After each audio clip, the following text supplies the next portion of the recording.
Región Dolného Zemplína sa nachádza v Košickom kraji v juhovýchodnom cípe Slovenska. Rozprestiera sa na území okresov Trebišov, Michalovce a Sobrance vo východoslovenskej nížine s najnižšie položeným miestom Slovenska na rieke Bodrog. Zo severu susedí s Horným Zemplínom a zo západu s Košickým regiónom. Jeho východná strana tvorí hranicu s Ukrajinou, južná strana hranicu s Maďarskou republikou. Najvýznamnejším turistickým centrom regiónu je Zemplínska šírava, pre svoju rozlohu nazývaná Slovenské more. Jej vody nie sú vhodné na kúpanie a tak dovolenkovým centrom je obec Kaluža so svojimi kúpaliskami.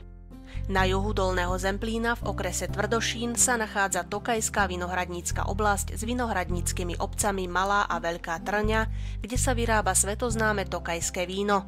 Návšteva tokajského regiónu preto poteší hlavne znalcov vína a dobrého jedla. Turistickou dominantou Michaloviec je kaštieľ, do dnešných dní zachované bývalé sídlo šľachtickej rodiny Stárajovcov, ktorý patrí k najcennejším historickým architektúram na území mesta. Od roku 1957 je sídlom Zemplínskeho múzea. Významnou pamiatkou je barokovo-klasicistický grécko-katolícky chrám Narodenia Presvätej Bohorodičky, údajne pochádzajúci z roku 1771, ktorý nechala dostavať Mária Terézia.